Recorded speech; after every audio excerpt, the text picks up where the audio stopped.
road, guys, on the road. Hello, guys, we're off for a museum. Well, all my luggage was To see gone, so some it's gonna be Filipino empty art. going home.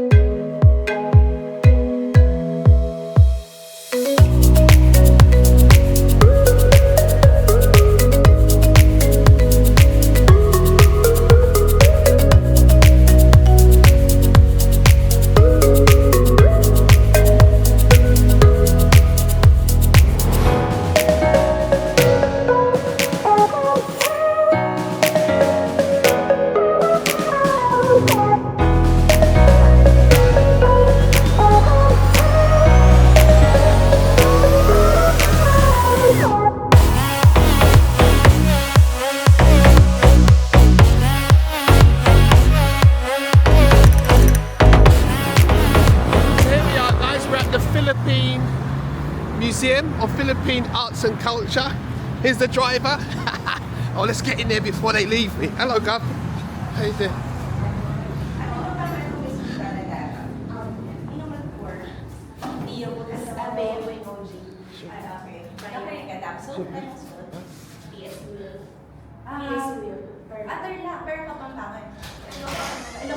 So I'm just waiting now.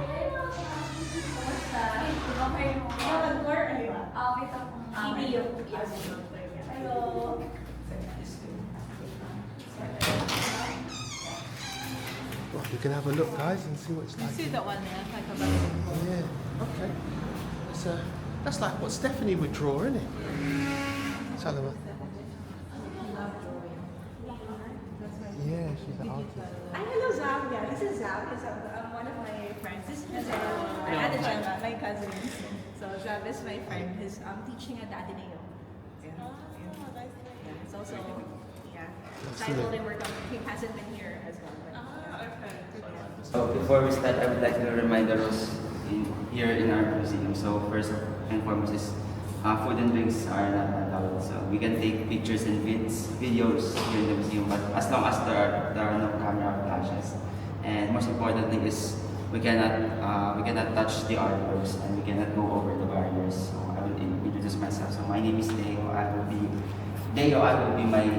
your tour guide for the day. And this is the museum's OJT trainee, Rowie. So let's start here first at the Presidential Medal of Merit section. So this is Executive Order number 236, Presidential Medal of Merit, which is an award that is given by the President of the Philippines to certain individuals that has given a significant contribution or outstanding service to the President or the administration. So the artists here,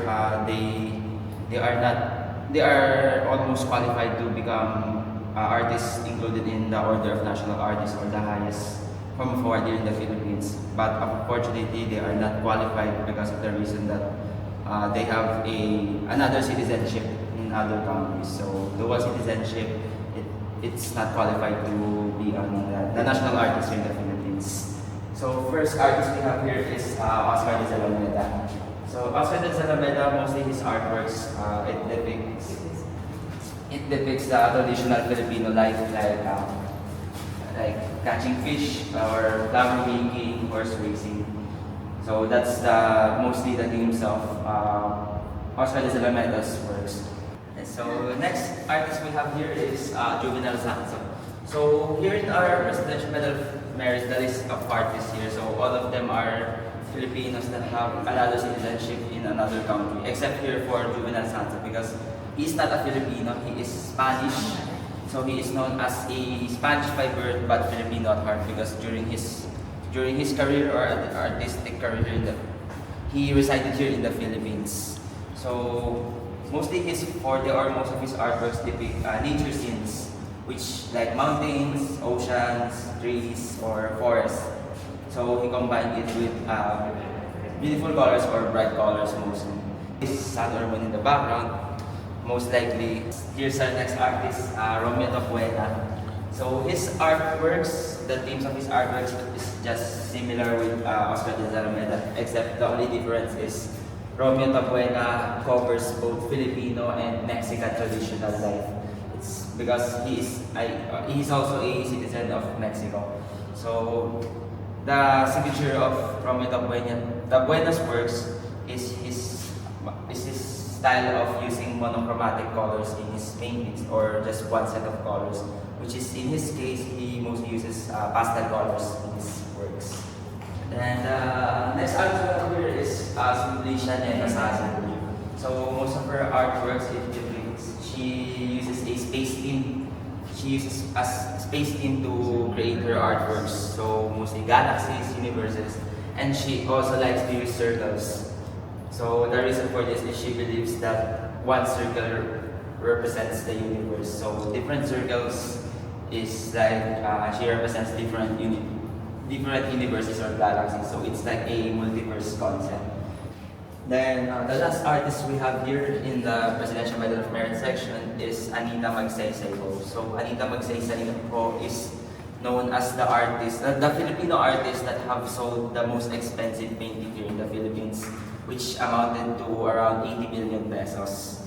So her artworks are also similar to Mauro Malang Santos. She is also a feminist painter, where in her works, she usually depicts women in labor because she believes that women can do more than what they are capable of. So mostly weaving or making baskets, agriculture, so that's mostly the themes of her artworks, and they are very similar towards one another. And one trivia about Anita Magsaysay-Ho is, if you can see the subjects of her artworks are mostly odd numbers, it is because she believes that odd numbers are her lucky numbers. So if you can see the subjects are three people, 5, 7, 9 people. So that's because it's her lucky numbers, odd numbers. So next year, section here in the museum is the Mabini I art. love this artist, Araceli Dance. She does the calado, always like florals with Proper the, one, isn't it? yeah, Very like with that particular technique. That's what she's known for. Yeah, Araceli Dance. But they only have a few of her works here, I think. But one of the great Filipino painters as well. Looks real, isn't it? So this year is the Mabini art section of the museum. So this Mabini art movement is a group of artists that once resided in Mabini Street in Manila, or specifically in Ermita, Manila, after the Second World War. So they are a group of artists, which is the purpose of their paintings, as Ma'am have said, they are not really recognized, or they are just commercial items, or they are paintings that their sole purpose is to be sold as souvenir items to the tourists that went in Manila way back before. So the materials that they use, or the quality is they are not that well compared to the inspiration of the artists that they took inspiration from, which is national artist Fernando Amorsolo. So they are dubbed as the more affordable renditions of Amorsolo's artworks. So since Fernando Amorsolo is a world-class artist,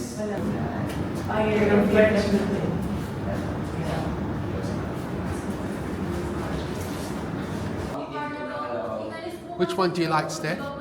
Which style do you gravitate to? Which style do you gravitate to? Because you're an artist. Which one out of all of this do you look and think, that's kind of my style, how you would do it? Which one? Was it the one outside more like? You know, the ones that were outside there? Or anything in here? Although this is an older style. It's more realistic. Yeah, I like more abstract art. abstract. That's what I was thinking, the one outside there, isn't it? The more, one, like the one with the circles? That type of style? It's more realism. Yeah. Yeah, you're not really a realism. It's a buffalo. here is the 13 artists. So just because they are called 13 Artists Awards, so they are not literally 13 artists. There are more than 13 here. So this award, it is an award given by the Cultural Center of the Philippines and the National Commission for the Culture and Arts once every 2 years to 13 artists that they select. So the purpose of these awards is to remind the Filipino youth that they should appreciate, or they should not forget the importance or the influence of Philippine arts and culture here in our country.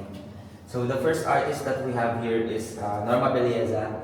So since this museum is here in Pampanga, so Norma Belleza is a Kapampangan artist. She resides here in Pampanga, and most of her artworks depict the daily lives of Filipinos, like fish vendors or activities on the riverside. So as you can see, the colors that she used in her paintings are mostly bright colors, or they are also known as loud colors. So there is a reason for that. So Norma Belleza wants to inherit, or she wants to input the one trait of the Kapampangans, which is Kapampangans are known for being loud or being noisy. So because of that, she decided to use loud colors in her artworks to give the Kapampangans a little bit of representation in her artworks.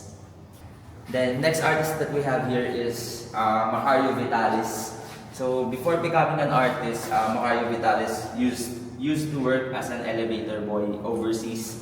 So the money that he earned here in being an elevator boy, he used it to study at a prestigious school so that he could fulfill his dreams of being an artist. Then by the time that he was already an artist, some of his works have been displayed on the New York Gallery. So it's like a rags to riches type of story, Macario Vitalis. So from being an elevator boy, then to being displayed, some of his artworks being displayed on the New York Gallery. So then next artist that we have here is Venancio Igarta. So Venancio Igarta is known as a master colorist.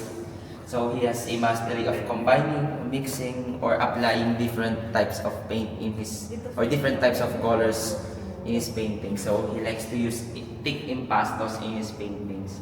So if you can see, even if they are thick painted, they are not irritable to the eyes, or they don't look that ugly. So they are still eye appealing.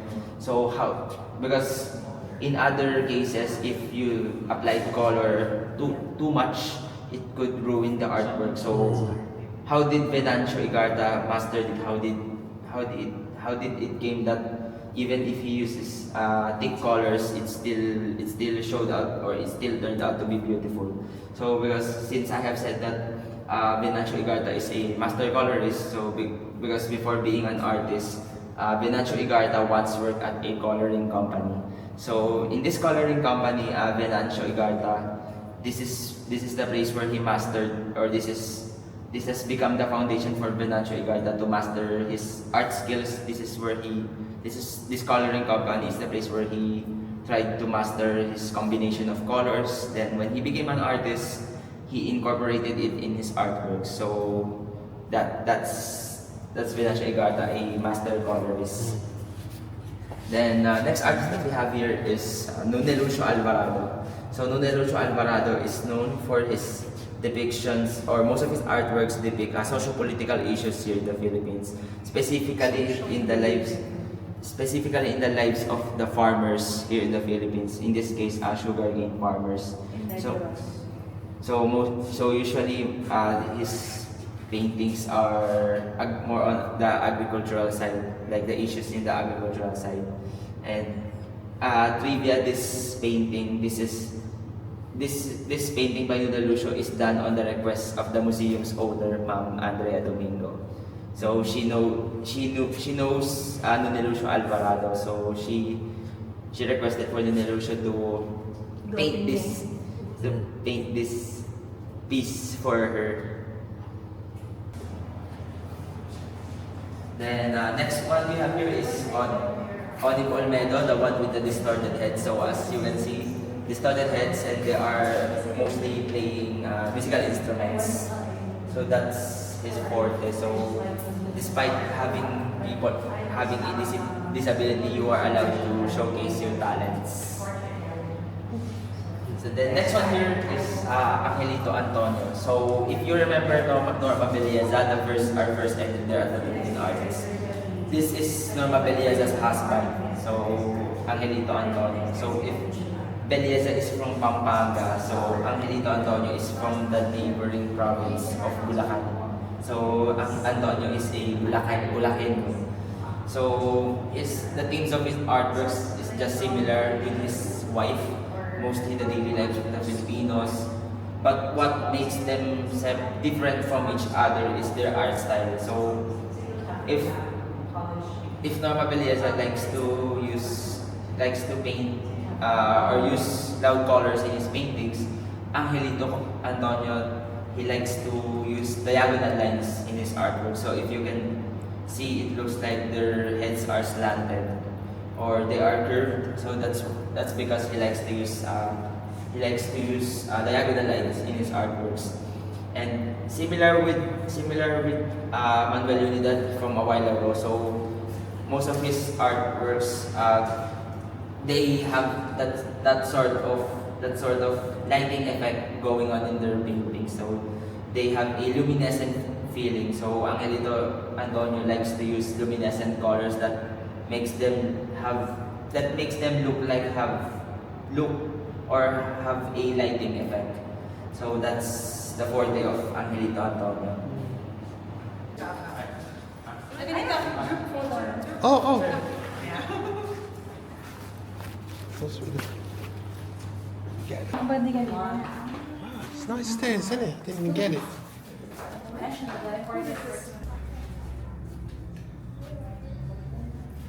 So this right here, this is our National Artist section, or this is the highest award possible to be given by the government to any individuals that has contributed or has given a significant amount of contribution to Philippine arts, which is in this case visual arts. So these are all candidates of the Order of National Artists here. So first one we have here is Napoleon Abueva. So he is known as the father of modern Philippine sculpture. So Napoleon Abueva is known for his mastery of sculpting in different types of media, like in wood, bronze, copper, or metal, cement. So that's mostly his forte. So he likes to sculpt different things, religious objects, large scale statues. So if you know the giant cross in Bataan, or known here as the Dambana ng Kagitingan, so Napoleon Abueva is one of its designers. So that's Napoleon Abueva. Then next artist we have here is Ang Kyu Kok. So Ang Kyu Kok is known for his cubistic style of artwork, and as you can see here, he likes to paint different renditions or different versions of mother and child paintings. So that's his specialty. And if you can see here, the mother in his paintings, their bodies are disfigured or they are distorted. So there is a reason for that. So Ang Kyu Kok believes that during and after labor, he wants the reason that their bodies are distorted is because Ang Kyu Kok wants to showcase the flexibility of a woman's or a mother's body after birth. So that's why they are distorted. Then apart from mother and child paintings, he also likes to paint disturbing images of mechanical dogs or rabbit dogs, or sometimes mechanical different animals, which is in this case dogs. So he gives a horror vibes in his artworks. So that's mostly his forte, or that's his art technique. So next artist that we have here is Hernando R. Ocampo, or H.R. Ocampo. So mostly his artworks is also abstract, but his abstract style of artwork is kind of unique or special because as you can see here, Ocampo's artworks depict he uses biomorphic shapes in his artworks, and he only uses one set of colors that makes them look like to have a camouflage vibe. If you can see it looks like they are camouflaged. So some of his artworks, the subjects are visible, then some of his artworks, it depends on the people that you can see his artwork on, how would they view his artworks. So most of his artworks depict poverty, the concept of poverty and suffering. So, like for example, here this is a painting of La Pieta, or the death of Jesus Christ. Then since some of his artworks are, most of his artworks are abstract, so it depends on us. So there are an infinite possibility on how to define or give interpretation on his paintings. Like, for example, this painting here, I would like to ask you if what can you see here? If you look at it closely. I don't know why I saw an elephant somewhere. Yes, so that's some of the most popular answers that are given. Over by that our side. I don't know why that. What do you see, Steph? Your eyes are good. What can you see in that picture? I don't know. That top bit here, this bit here, looks like the elephant trunk, and that's the elephant head. You know, I can see a weird type of frog. A frog. You can see. There are no wrong. Lizelle can see a frog's leg. Frog's leg there in the middle, Lizelle. Yes, so some of our visitors usually they also see that. They see an elephant. Some of them see a side profile of a woman. Some of them, like myself, I see a face or a head of some of our local heroes or our national hero, Dr. Jose Rizal. So for me, I see him here. Yeah. Some of them, I also see a face of a dog, and some of them, I don't know how, but some of them can see a face of Jesus Christ, some of them. So, since it's an abstract art, any answer is correct. Whatever you want to say, innit? You can see anything. Innit? There's an infinite possibility. Yeah, infinite. Yeah. So, that's Hernando. That's the 40 of HR. Lizelle saw a frog's leg. That's HR Ocampo. Yeah. Then the next artist we have here is Carlos Modesto Francisco. He is also known as Botong Francisco. He is known for painting murals or wall paintings. And most of his artworks are large scale and they depict important historical events here in the Philippines. Historical and religious events. Like, for example, this painting here. This painting of the Bayanihan. So this is one of the most iconic images here in the Philippines. So this is very famous because during our time in school or during elementary school, some of our Filipino books have incorporated this image. And since it's called Bayanihan, it is a trait that has been incorporated into the lives of the Filipinos. So Bayanihan is some type of characteristic to describe the Filipino resiliency, because that's the call that he is comfortable. Yes, so this is also from Botong Francisco. So I have a trivia for you here for Botong Francisco. So many people would ask, since his artworks are very iconic, like the Bayanihan, so there are tendencies that they could become. So one of the questions are, how could you determine, since some of Botong's artworks are very popular and they are copied many times, especially the Bayanihan, so how could you determine if his paintings are legitimate or they are original? Not fake, yeah. So, since you can see here that Botong's paintings or his subjects, the details of his subjects are very highly detailed. So you can see here the figures, they are like real figures. But one thing to determine if they are real or not is by looking at their feet. So if the upper portions of the subject's bodies are very detailed, when it comes to the feet, it looks like Botong have become lazy towards painting them. So if you can see, it's just a simple drawing of the feet. Then he just incorporated vertical lines to show the toes. Yeah. Or if not, Basta man. like if they have shoes, he didn't put any effort into it. So if the feet of their subjects are not very detailed, so it's an original painting. So that's what made. That's a hack. So for me, my interpretation for that, so that's the reason why Botong did that. Why he has no too much detail on the lower portions of his subjects, is he wants us to just focus on the top part or the center part of his artworks. Since the lower portions are usually just the feet, so it's like they are it's not too much to focus with. So he wants us to focus just on the bodies, on the facial expressions, or the upper body figures of his paintings.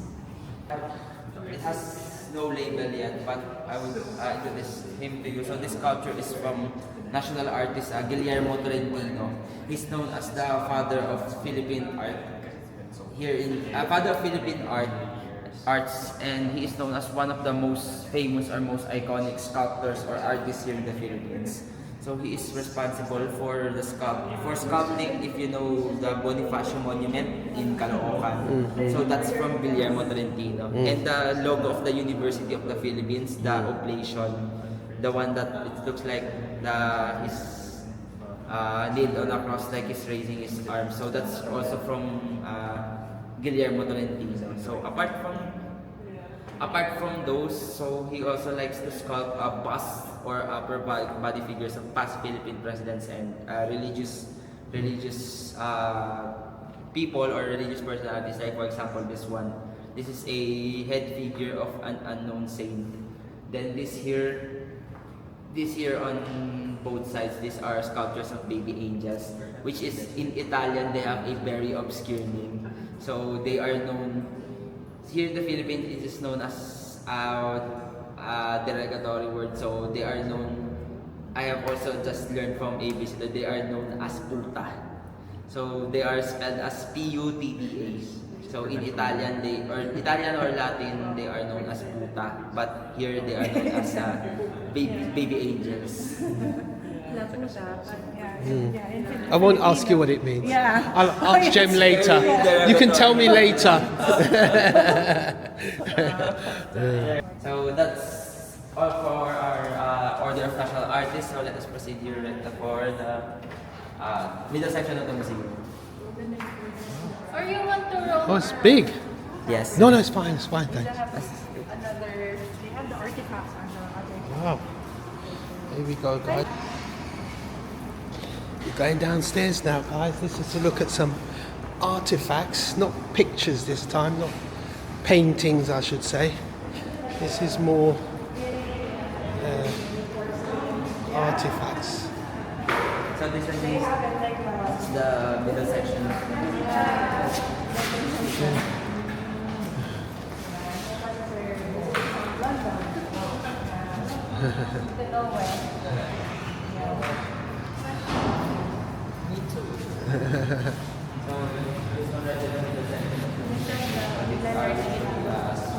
Spanish era items, so mostly from colonial times. Like for example, this one is called a Spanish table setup, or table setup during colonial times. So actually,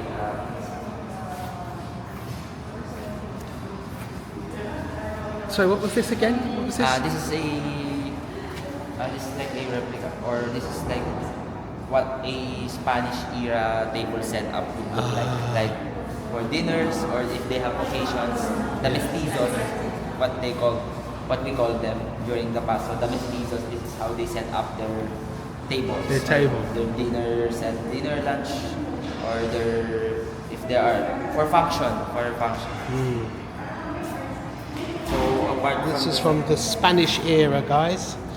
As you know, the Spanish were here for a long time, and they've got a massive 300, as he said, more than 300 years. So there's a massive Spanish influence in the Philippines, as we all know. And this is how a table would have been set when they decided to have something to eat. Wow, I like this here. Wow, this is lovely. Look at this, guys. Look at this granite here. you can touch that. Yeah? You can touch. This is the only one that Yeah, where did you get this? I mean, this is amethyst. yeah, amethyst. Look at this, guys. Look at this massive amethyst. Do you know how much this costs? This is very, very expensive. So where does this come from then?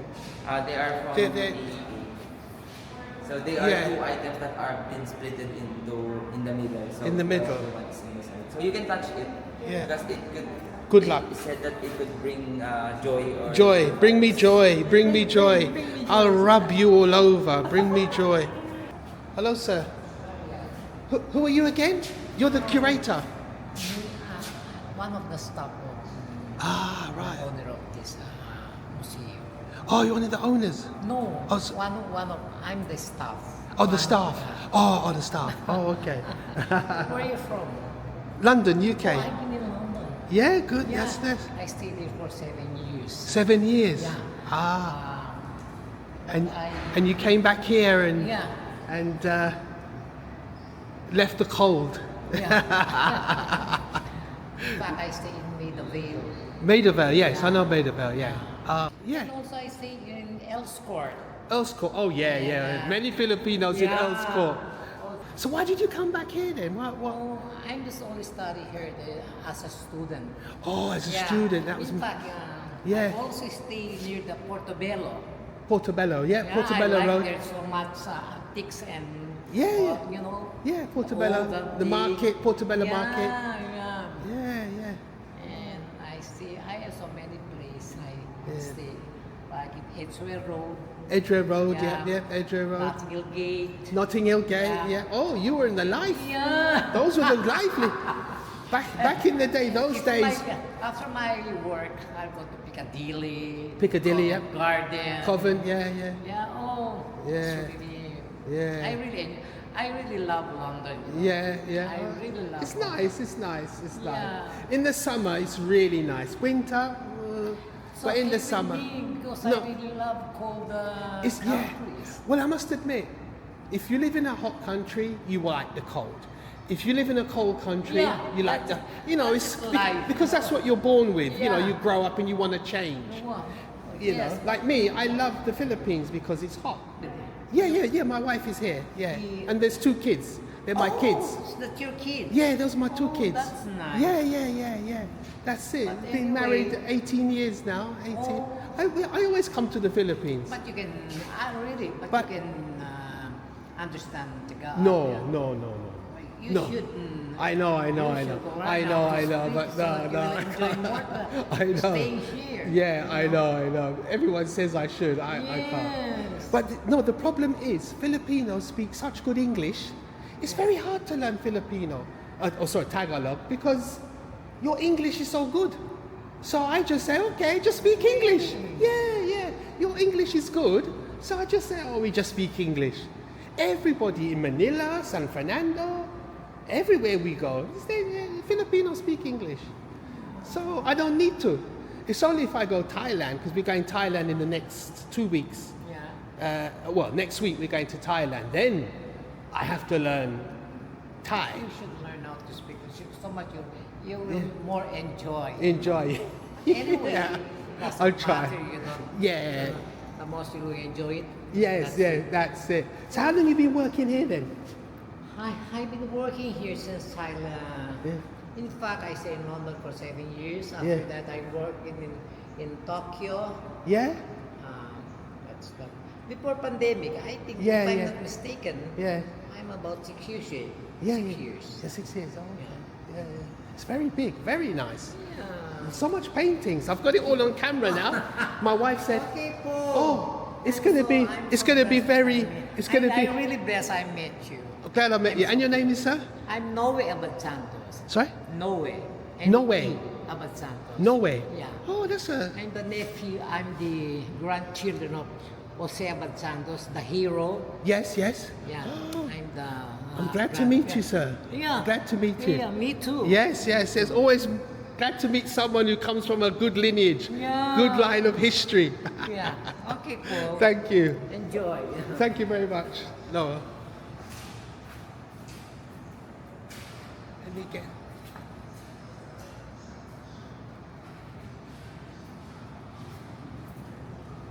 Let me get this here. This is just all the trinkets. This is all the stuff here. Do you know what? I really like this chair. I like these. This must weigh an absolute ton. Oh God, yeah. It is heavy. I wouldn't want to move that. Look at this here. Wow. Gorgeous. Yes, Noah. Good luck, sir. Have a good break. Yeah, you take care. Thank you. Didn't get to catch her talking to the guy. What's it, Noah? Noah? Noe.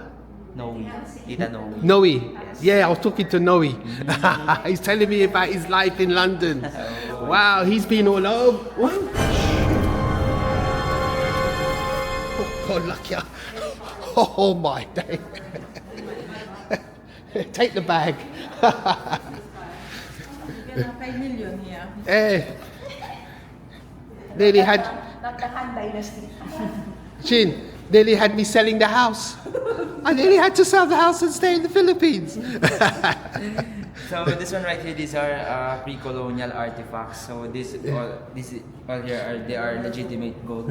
So the selling of relics back then, there is some kind of discrimination towards the selling of gold into the people. So if you are just a commoner, if you are an ordinary person or just a commoner, so the amount of gold that you are allowed to buy would just amount to 8 karat gold. But if you are a nobleman or a high-ranking official, so the amount of gold that you should buy should amount to around 18 to 24 karat gold. These are colonial accessories or colonial relics, which is in this case, these are rosaries, except in the media, so they are tambourine. They are called as tambourines, but The tambourine. Sometimes they act as a reliquario, so you put the relic of the saint inside, like maybe a piece of cloth or a piece of bone. So then you wear it for like over your saya, the barot saya. Yeah. so Can I swap this? Can I swap to this one in the middle? the purpose of the tambourine here in that was introduced by the Spaniards in the Philippines is because before the Spaniards came here, so our ancestors are known for using amulets that are called as agimat or anting-anting. So since that when the Spaniards came, they immediately outlawed the use of anting-anting or agimat because they believe, because of the superstition of the Philippines, that they could give supernatural powers to those that wears them, or it gives them infinite life. So in order to phase out the those amulets or the anting-anting, so Spaniards have introduced the tambourines to counter those who wear, or to counter the spread of anting-antings or agimats. So these are colonial relics. Then this one right here in the middle, so this is known as a Ifugao territorial landmarker. So this, if you know scarecrows in farms, so this is the Ifugao version. So this is how the Ifugao would scare wild animals into destroying their crops or their plants. So this is their form of scarecrow. Scarecrow. Exactly. So that's a territorial landmarker. But apart from being a scarecrow in their tradition, the territorial landmarkers are also known as, they are also known to be signifiers, or they are used to signify what are the territories of a certain tribe. Since there are numerous tribes in the Ifugao Mountain Province, so they use this to certify what is their territory from what is not their territory. So yeah. So apart from that, so that's their purpose. That's a purpose. To mark territory and to scare off wild animals from their crops. Right. Okay. This Tamawan village, so it is a living museum that provides an experience to tourists on how to live, or what's it like to live alongside or like an Ifugao person. So like the tribes, or their culture, their tradition. So they let the tourists or their visitors experience it. And that's why we have here, is because the owner of the museum, Ma'am Andrea Domingo, she support the in towards the promotion of Tamawan Village. And if you remember John Frank Sabado, the artist with the art style of pointillism in the 13 artists. So he is also a member or a resident of Tamawan Village. Okay. So, sorry, can I get back to this? Yes. So this are from different tribes, yeah? In These are Ifugao Ifugao. items. So where are the Ifugaos? What They are region? from Northern Luzon. So, Northern Luzon. Okay. specifically, if you've been to Baguio. Or No, in I haven't Benguet. been. So yes, so that's the Ifugao region. So that's known as the Mountain Province. Yeah. So they are from the highlands of Yeah. the Philippines. So since the north is very mountainous, so these are the items until now they wear this type of outfits. Outfits. So these are for the males, and this is for the females, and these are for the males. Yeah. So as you Well- can see, they like to place beads Yeah. on their. They like to use beads as some sort of their jewelry. Jewelry. Then they also, as you can see in the middle, there are shells of clams, so they contain pearls, which is for the Ifugaos, they consider them as precious stones. So if for us ordinary people, we consider gold, silver, diamond as our precious stones. But for the Ifugao people, those type of materials are very common to them. So since the gold, diamond is very common to them, and since they live in the mountains, it is very rare for them to come down and go to the sea or into the beach. I'm going to ask you something now. You just mentioned something. Let me just get this first. Yes. This is an old cannon, Yes. a 19th century Spanish, I presume, obviously, cannon. Look at that, guys. Very small, isn't it? When you see all these movies, they look so massive. It's just a replica. Oh, Because some of the cannons are very big. that's what I'm thinking. I'm thinking. So it's a replica. Hey guys, that's me being stupid, innit? I'm thinking it's a real cannon, and I'm just being checked. It's not real, it's a replica. But that's what it looks like in real life, but on a much bigger scale. Now let's get back to the video. See, don't get me wrong, I'm not Filipino, but from what I know, the Philippines, I haven't seen anything when you said mountains from the Itas. Yes, sir. There's nothing here? Uh, Because they're, For- from what I from the understand, Itas, the the Itas are the original inhabitants of the Philippines, and yes. the Filipinos They came from are- Indonesia. Yes, they are very also. They are the Aitas, the Ifugao, so they are just very similar from one another. So they live on the same. They are one of the first people in the Philippines. Yes, So not just the Ifugao people, also the Aitas, Yeah. the Maranao. So they are Yeah. one of the first. First, here. yeah. So here, the Aitas, they are much closer to us here in Pampanga because Yeah. they just live miles Yeah. away in the mountain ranges of Pinatubo. So they reside there, and yeah, so that's where they live. So they're much closer to us than the Ifugaos. Mostly they are in Pinatubo, mostly in the area of Clark, Pampanga, in Tarlac, Zambales. So they mostly reside. But here in the much more civilized area, so they are rarely seen here. Mostly they are in the communities that are very close to the mountains already. I like these. So, oh, these are sculptures, yeah? Yes, sir. Yeah. Wow. These are sculptures by the Ifugao people also. Yes. Like that's how they sculpt them, or that's how they carve them. Yeah. Yeah, so this one right here, so some of our visitors, especially the kids, so they mistook this most. They assume they thought that these are toiletries, so they thought that these are for urinals. But when in fact they are not. So actually they are rice pounders. They are known here in the Philippines as mortar and pestle. This is where the Ifugaos pound their rice, Right. or pound the wheat to form rice. So that's the purpose of it. Okay. Then it can This be is it, guys. it can be turned upside down to serve as a table once they eat. Right. Once they've pounded Exactly. the rice and. Thank you. Thank you so much, guys. Thanks for showing us around, and yeah, it's a great place. Some Filipino history here, art history and history. Thank you.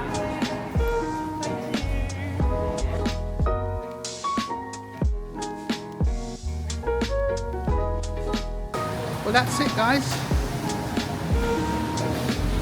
All over. That was a tour of the Philippine Museum. Oh, hold it. Oh, sorry there. Sorry, can I just? Sorry, guys. Just get this. This is how much it costs to get in. And what's your opening times? Opening times are Tuesday to Sunday, 9 a.m. to 5 p.m. You heard that, guys. That's the opening times. Thanks very much, ladies. All the best. Thank you.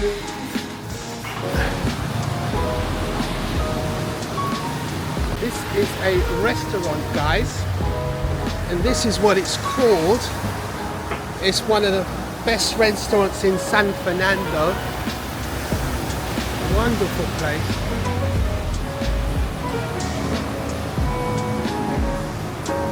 Wow, this is amazing. I know I have, yeah. Look at this, guys.